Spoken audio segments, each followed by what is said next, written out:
as we close out the month and the quarter, Carol, on a relatively high note. Yeah, I mean, so much bouncing around that we've seen in today's session, but fascinating to just watch what over the last hour, 45 minutes, we've seen, Matt, stocks really bounce to the upside. So we're going to, pretty much close at almost our highs of the session. Yeah, and like I said, we saw that, and I'm sure you've been talking about Romaine as well. On Friday, after a brief drop, we had on your program, stocks closed at another record high. They shot up today. We're over 6,200 right now and have been to 6,205 at the intraday high. So not only do we have continuing, record after record on the NASDAQ, we're seeing it now in the S&P. And of course, the next thing that's going to move markets is the jobs report later on this week, coming a day early because of the 4th of July holiday. And after that, we have earnings season once again. Have the estimates and the stock prices merged enough to not get a dramatic reaction?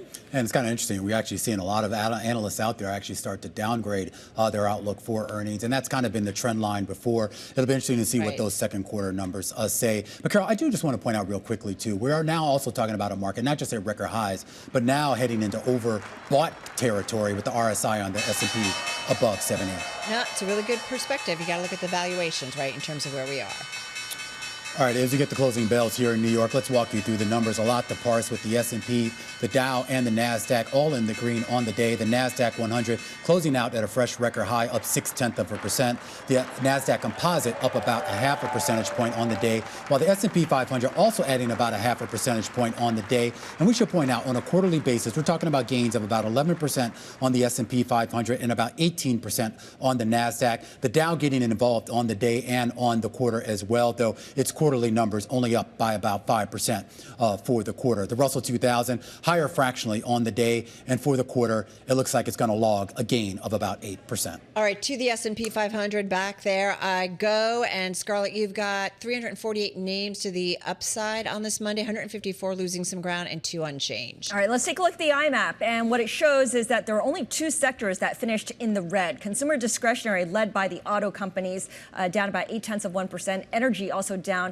0.6%. Meantime, you have technology, financials, and real estate investment trusts leading the advance. All right, to the individual gainers. So HPE, guys, number one gainer in the S&P 500, a gain of 11% in today's session. The Justice Department settling its lawsuit challenging HPE's $13 billion takeover of Juniper Networks. So what they are going to require is that the combined company sells HPE's instant-on wireless networking business and auction off a license to Juniper's competing Mist business.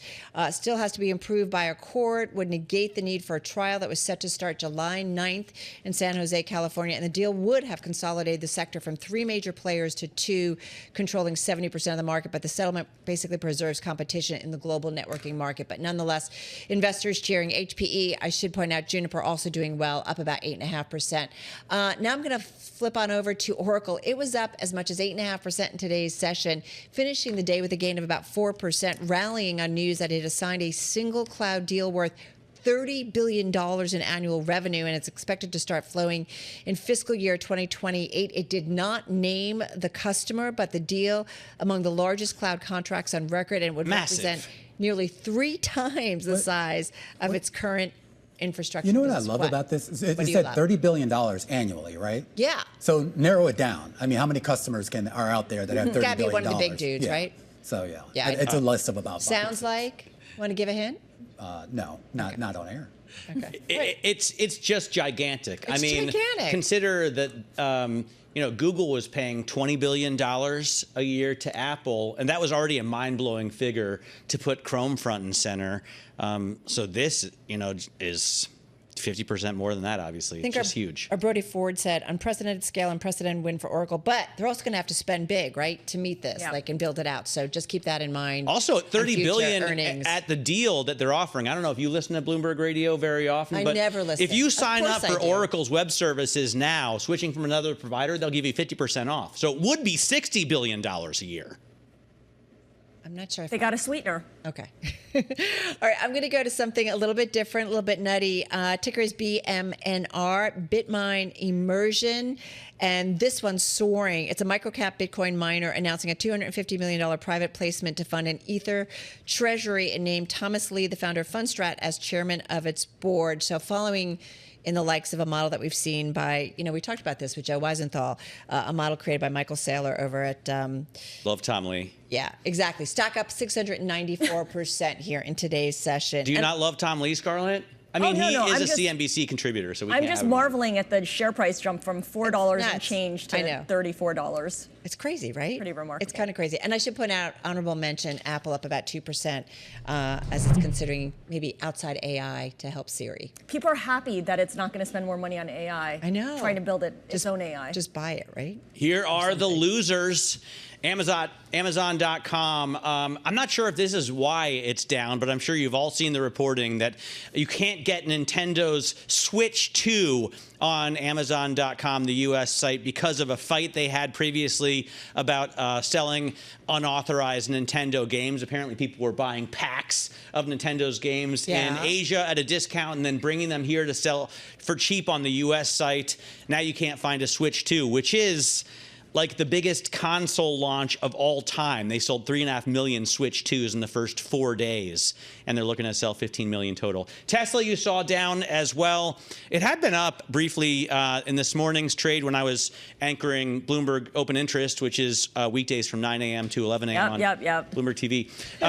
So Elon Musk was out on Saturday slamming the one big beautiful bill because it cuts the EV subsidies sooner than expected, or sooner than previously was planned.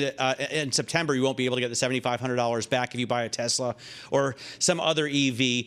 And then some smaller stocks, ChemEd down after the hospice service provider saw weaker than expected Florida Medicare results in April and May. It's a much smaller, well, now even smaller, I think a $7.5 billion stock, CHE, the ticker. Fortive, FTV is about twice as big. That company down after management said second quarter revenue will be hurt by increased pricing pressure and lower demand. The company also completed separation of precision technologies segment as Ralliant Corp, which trades under a separate ticker, RAL. So a couple of little movers there, but I thought the big ones were more interesting, actually. All right, I'll add another mover to the pile here in after-hours trade. Shares of Boeing fractionally lower. This after announcing that they are going to implement a new CFO.